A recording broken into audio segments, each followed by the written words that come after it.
வெள்ளை தாமரையில் வீற்றிருப்பாய் எங்கள் உள்ள கோவிலிலே உறைந்து நிற்பாய். வெள்ளை தாமரையில் வீற்றிருப்பாய் எங்கள் உள்ள கோவிலிலே உறைந்து நிற்பாய்.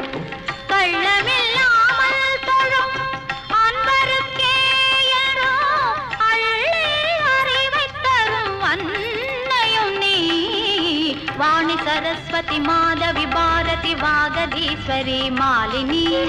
காணும் பொருளில் தோன்றும் கலைமணி வேண்டும் வரம் தரும் வேணி.